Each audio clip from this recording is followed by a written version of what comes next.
Hi and welcome back to Cut the Craggle. Today we're going to be taking a look at my custom LEGO Back to the Future Collectible Minifigures series. I'm a huge Back to the Future fan. The whole trilogy are some of my absolute favourite movies of all time. This series is based solely on the original 1985 movie. But don't worry, because I plan on making two more based on parts 2 and 3 as well. Remember, if you enjoyed this video, please hit the like button, subscribe, and turn on notifications. Now, let's jump right into it, because it's time to reveal the first custom minifigure in this series.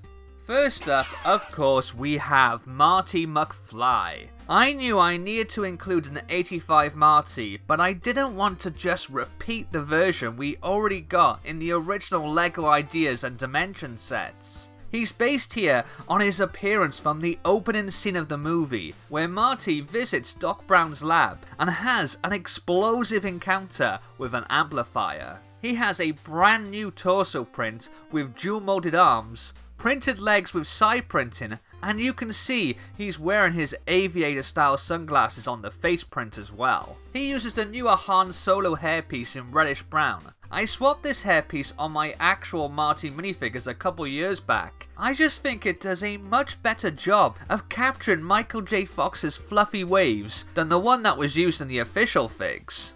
For an accessory, Marty comes with his yellow electric guitar, and he also has a second face print with a much more alarmed look for when he's being thrown backwards into a bookcase. Next up is Marty's girlfriend, Jennifer Parker. This minifigure is based on how she appears in the original movie when she was played by actress Claudia Wells. She's wearing her costume from the first part of the film, before Marty goes back in time, with the design for her vest and pink jacket carrying over from her torso onto her hips. She also has leg printing for her shoes and the tops of her socks over her jeans. For accessories, Jennifer comes with a light grey satchel and a brand new printed tile for the Save the Clock Tower flyer she writes her phone number on. As well as this smiling face print, she also has an alternative expression with a much more concerned look for when Marty's band is rejected at the school dance auditions. When Marty finds himself stranded in 1955, he knows there's only one man that can help him, Dr. Emmett Brown. This minifigure is based on the younger Doc Brown from the scene where he meets Marty for the very first time and discovers his future self built a time machine. He's wearing a silver dressing gown over a pink shirt with white tie. On his forehead is a band-aid for when he slipped and banged his head. And for his hair, I decided to go with this swept back with widow's peak piece. The original Doc Brown used this, and whilst it was updated for a much more accurate, longer haired piece, I think this one still works well for the younger version of Doc. He comes with two expressions. The first is this classic Doc smile, and then he has an open mouth gasp. He also comes with a brand new printed tile for an accessory, showing his original design for the flux capacitor, which, as any fan knows, is what makes time travel possible.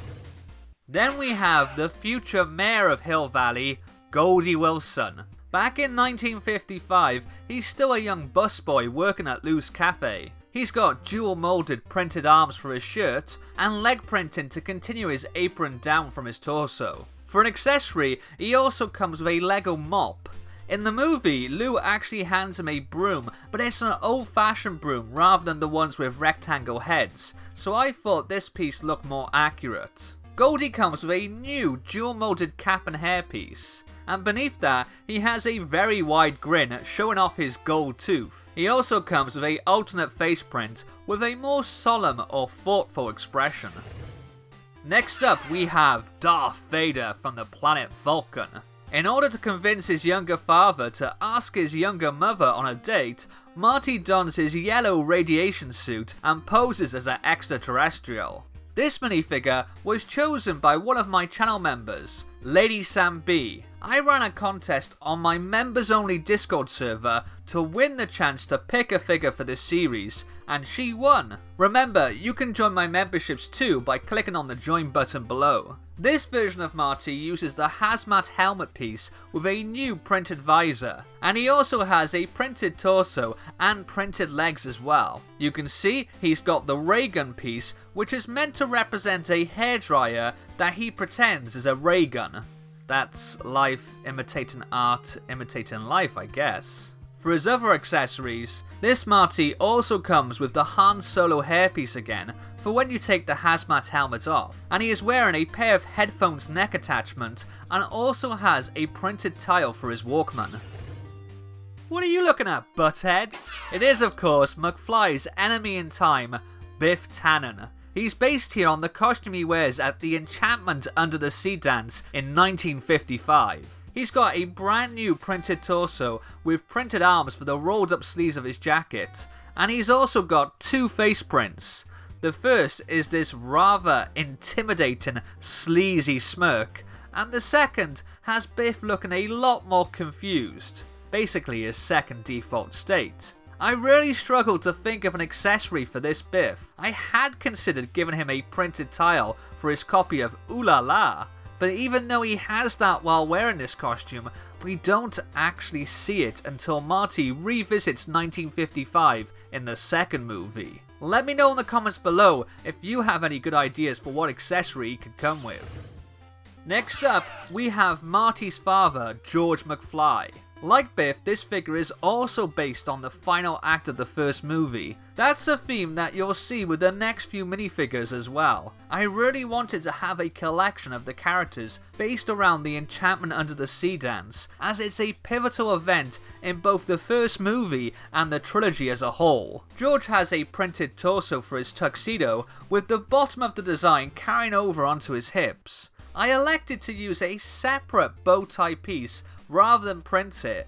I just think it helps sell his goofy appearance. He also comes with a printed 1x2 for the notepad he uses to jot down lines when he first tries to ask Lorraine out at Lou's Cafe. Technically it's from a completely different scene, but I still think it works as a neat accessory for this minifig. As well as this nervous smile, George also has a second face print with a very angry and determined expression for when he finally knocks out Biff. Then of course, it's Marty's mother and George's future wife, Lorraine Baines. Like George and Biff, she's based on her appearance from the Enchantment Under the Sea dance. She even comes with a brand new printed tile of the posters put up around the school to promote the party. As well as this cute smile, Lorraine also has a much more alarmed looking alternative face print.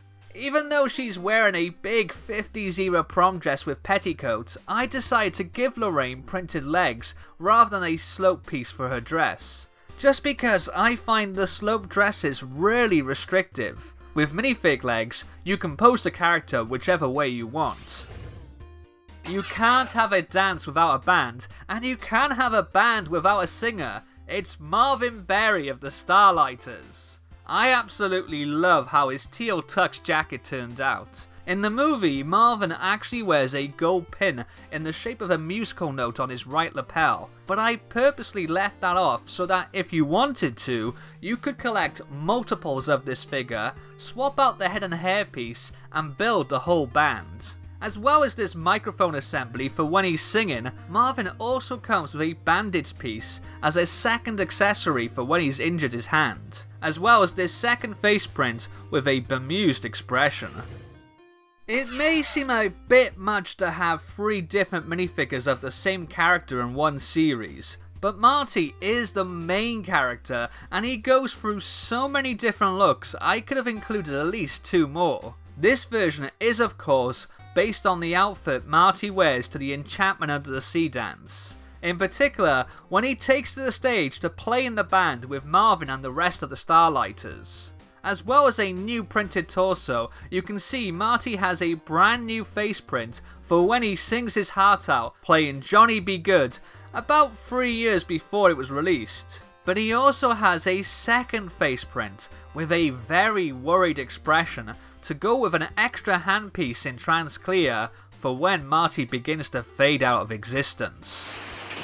I wasn't originally going to include this figure in the series. I was worried it would be too similar to the existing official LEGO Doc Brown minifigure, but it just seemed wrong not to include Emmett's 1985 counterpart. Whilst he uses most of the same parts as the LEGO Dimensions version, I took the opportunity to completely redesign his torso print to include more detail, and also added leg printing as well. For accessories, he has the remote controls to the DeLorean, as well as a yellow suitcase piece filled with printed trans-clear round 1x1s for the plutonium pellets used to power the time machine.